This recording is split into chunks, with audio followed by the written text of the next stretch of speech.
అందరికీ నమస్కారం అండి. మనం ఈ మాసం అంటే ఆగస్టు నెలలో మేషరాశి వాళ్ళ యొక్క ఫలితాలు ఎలా ఉంటాయనేది కొంచెం క్లుప్తంగా తెలుసుకుందాం. సాధారణంగా ఏంటంటే ఈ ఆగస్టు మాసంలో ఈ మేషరాశి వాళ్ళంటే మేషరాశి అంటే జనరల్గా తెలుసు కదా, అశ్విని నక్షత్రంలో 1, 2, 3, 4 పాదాలు, భరణిలో 1, 2, 3, 4 పాదాలు వచ్చేసి, కృతికలో ఒక పాదం అయితే ఏంటంటే ఆ 9 పాదాలు కలిగితే దాన్ని మేషరాశి అంటారు. అంటే చూచే చోలాతో స్టార్ట్ అయ్యేవాళ్ళు కానీ, లీలు లేలోతో స్టార్ట్ అయ్యేవాళ్ళు కానీ, అయితే ఆతో స్టార్ట్ అయ్యే ఈ అక్షరాలతో నామనక్షత్రంగా ఉన్నవాళ్ళు స్టార్ట్ చేసేవాళ్ళు కూడా మేషరాశి కింద వస్తారు. ఇకపోతే ఈ మేషరాశి వాళ్ళకి ఏంటంటే ఆగస్టు నెలలో దాదాపుగా 50% వరకు గ్రహములు అనుకూలంగా సంచారం ఉండటం వల్ల ఏంటంటే ఊహించుకున్న పనులు మనం ఏదైతే ఉంటామో అది సాటిస్ఫాక్టరీగానంటే మనకి అడక్వేట్ రిజల్ట్, పాజిటివ్ రిజల్ట్ వస్తుందని మాత్రం మనం స్పష్టంగా చెప్పవచ్చు. అలాగే ఈ మేషరాశి వాళ్ళకి ప్రధానంగా ఆగస్టు మాసంలో కుటుంబంలో ఏంటంటే కొంచెం ఇండివిజువాలిటీ పెరిగి అందరికీ ఎవరి తీరు వారిగా అని ఉండటం వల్ల ఏంటంటే కొంచెం ఏంటంటే అందరినీ కాంప్రమైజ్ చేసేటువంటి పరిస్థితి లేక కొంచెం అననుకూల పరిస్థితి ఆ విషయంలో వస్తుంది. ఇకపోతే మీకు వ్యక్తిగతంగా ఇతరులకు ప్రమేయం ఉండకుండా జాగ్రత్త తీసుకోవాలి. ఏంటంటే ఈ కాంప్రమైజింగ్లో ఏంటంటే పక్కవాళ్ళ ఇంటర్ఫీరెన్సే ఎక్కువ వస్తుంది. మన జనరల్గా చూసుకుంటే ఏంటంటే ఈ పక్కవాళ్ళ ఇంటర్ఫీరెన్స్ లేకుండా మనం వ్యక్తిగతంగా ఆత్మసాక్షికి ఏదైతే అనిపిస్తోందో దానిని అనుసరిస్తూ ముందుకు పోవాలి. ఇకపోతే ఈ భూమి, వాహనాలు, కోరికలు వంటివి ఏంటంటే మీకు కంఫర్ట్గా ఉంది, అనుకూలంగా ఉంది. అలాగే ఈ నెలలో కొన్ని కీలకమైన రంగాల్లో విశేషమైన పొరుద్దు కూడా ఉంటుంది. అంటే ప్రథమార్థంలో అయితే ఏంటంటే కొంచెం వాటి మీద శ్రద్ధ వహించి కెరీర్ పరంగా కానీ లేకపోతే ఏంటంటే విద్యాపరంగా కానీ మంచి మంచి నిర్ణయాలు తీసుకుని అనుకూలమైన ఫలితం కూడా మీకు ఉంటుంది. ఇకేంటంటే ఏదో రాత్రి పగలు కష్టపడి పనిచేస్తున్నాము, మాకు సరైన ఫలితం లేదు అనేది కష్టసాధ్యంగా ఉన్నప్పటికీ ఏంటంటే కెరియర్లో ముందంజే ఉండేటువంటి అవకాశం స్పష్టంగా ఉంది.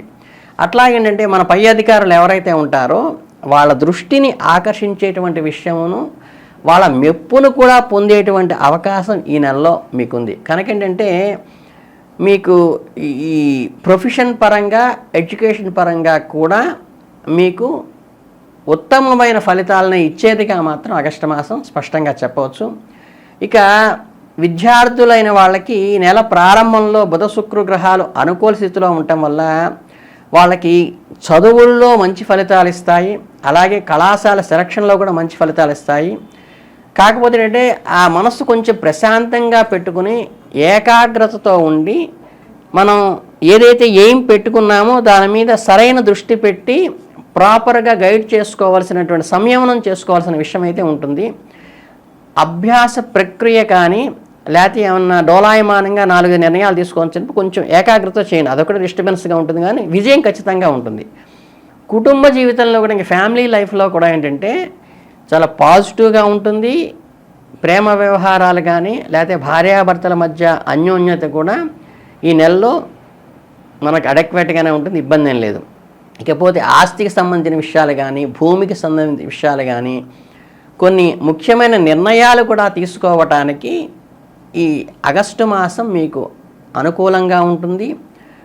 ఓపికతో కొంచెం చర్చించి నిర్ణయాలు తీసుకుంటే అది మీకు అనుకూలమైన ఫలితాలను ఇస్తుంది. కాబట్టి అటువంటి ప్రారంభించుకోవచ్చు. ఇక జీవిత భాగస్వామికి సంబంధించి ఏంటంటే బుధ శుక్ర గ్రహాల ప్రభావం అంటే ప్రేమైక జీవితం కొంచెం వరకు మన అర్థం చేసుకునే పరిస్థితి ఎక్కువ వస్తుందని చెప్పవచ్చు. అలాగేంటంటే ఇంకా ఉత్సాహమైనటువంటి యాత్రలు చేయటం కానీ, కలిసి బంధువులతో భోజనం చేయటం కానీ, లేకపోతే విహారయాత్రలు వెళ్ళేటువంటి అవకాశము, ఉత్సవాలు చేసుకునే అవకాశం కూడా మీకు ఈ మాసంలో కలిసి వస్తుంది. మీ భాగస్వామి యొక్క మనోభావాల్ని అర్థం చేసుకునే పరిస్థితి మీకు ఉంటుంది. మిమ్మల్ని అర్థం చేసుకునే సానుకూల దృక్పథం కూడా వాళ్ళల్లో వచ్చే అవకాశం ఉంటుంది. ఇకపోతే ఆర్థిక పరిస్థితుల్లో ఏంటంటే కొన్ని చిన్న చిన్న ఒడిదుడుకులు లాంటివి అయితే ఏర్పడతాయి, కానీ ఖర్చులని కొంచెం కంట్రోల్ చేసుకుని ఆచితూచి వ్యవహరించడం అవసరము. మిమ్మల్ని పూర్తిగా ముంచేసే పరిస్థితులు అయితే రావు, కానీ చేతికి అందినట్టే అనవసరంగా వృధా అయిందే, దీనికి అనవసరంగా పెట్టుబడి పెట్టాము, లేకపోతే అనవసరమైన ఖర్చులు ఈ నెలలో అయినాయి అనేటువంటి చిన్న వెలితైతే కనిపిస్తుంది తప్పితే మీకు వేరే రకమైన నెగిటివ్ అయితే ఏమి లేవు. అలాగేంటంటే మనకి శరీరంలో ఉన్నటువంటి అనారోగ్యం, ఆరోగ్య పరిస్థితులు, శని ప్రభావం అంటే చిన్న చిన్న అనారోగ్య సమస్యలు, దానికి రిలేటెడ్గా ఉన్నటువంటి కొంచెం బద్ధకాన్ని నివారించుకోవాలి శనిని జయించాలంటే ముందు. కనుకంటే సమతుల్య ఆహారం తీసుకోవాలి. మనకి ఈ ఫుట్పాత్ల మీద కానీ లేకపోతే ఏంటంటే ఈ బయట జంక్ ఫుడ్ తినకుండా ఉంటే మంచిది. ఏంటంటే అటువంటి ప్రాంతాల్లో శనికి ఆవాసం కాబట్టి అవి చేయకుండా ఉంటే మంచిది. వీటన్నిటికీ కూడా మంచి పరిహారం ఏంటంటే ఈ దుర్గాదేవిని కనుక ఓం, మీకు ఏది రాకపోతే ఖడ్గమాల లాంటిది రాకపోతే ఓం శ్రీమాత్రే నమః అని శుక్రవారం పూట కనుక ఉదయాన్నే అమ్మవారికి చక్కగా మీకు ఎర్ర రంగు రవికేల గుడ్డ అమ్మవారి దగ్గర ఉంచి దాని మీద కనుక 3 తమలపాకులు పెట్టి అమ్మవారి రూపంగా పసుపుతో కనుక చిన్న ముద్దగా చేసేసి మనకి హరిద్రతో చేసి జాగ్రత్తగా దాని కనుక కొంచెం బొట్టు పెట్టి ఈ లక్ష్మీ సహస్రనామం అని ఉంటుంది. నేను సంత్కుమార సహితంగా ఉన్నటువంటి లక్ష్మీ సహస్రనామం ఉంటుంది, అది చాలా ప్రశస్తము.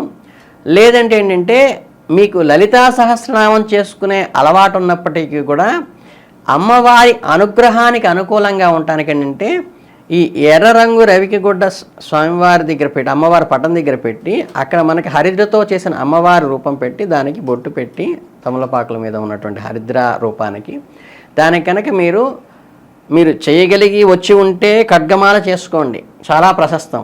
లేదంటే లలితా సహస్రనామం చేసుకోండి.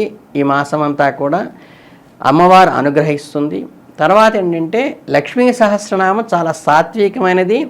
నియమనిష్టలు కూడా లక్ష్మీ సహస్రనామానికి తక్కువ ఉంటాయి కాబట్టి అందులో కూడా అనుష్టప్ ఛందస్సులో ఉంటుంది. ఇందులో మీకు నోరు తిరక్క ఇబ్బంది పడేది. లలితలో ఏంటంటే కొన్ని స్పష్టంగా అలవాటుగా రెగ్యులర్గా చేసే వాళ్ళకి ఇబ్బంది లేదు, కానీ కొన్ని 6 అక్షరాలని, కొన్ని 12 అక్షరాలని, కొన్ని మొత్తం 2 లైన్లు కూడా కలిపేసి ఒకే కంటిన్యూగా చదవాలి, అయితే అది అర్థం చెడిపోయే అవకాశం ఉంది. కాబట్టి అవి గమనించుకొని చేయండి.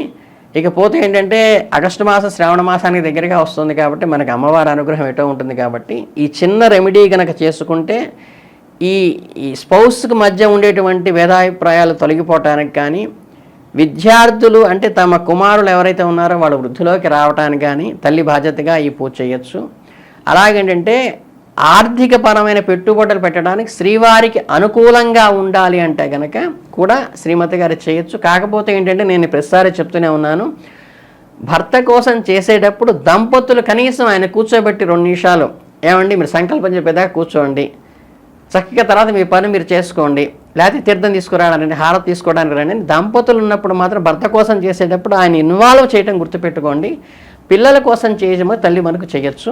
కనుక ఏంటంటే ఈ అమ్మవారి ప్రార్థన ఈ రకమైనటువంటి రెమెడీ చేసుకుంటే మీకు ఈ నెలంతా చాలా అనుకూలంగా విద్యార్థులకు కానీ, ఆర్థిక పరంగా కానీ, ఆఫీసులో పై అధికారులతో కూడా మంచి అనుకూలంగా ఉంటుంది. కాబట్టి మీకు అందరికీ ఈ నెల బాగా కలిసి వస్తుంది మనస్ఫూర్తిగా ఆశీర్వదిస్తూ ధన్యవాదాలు.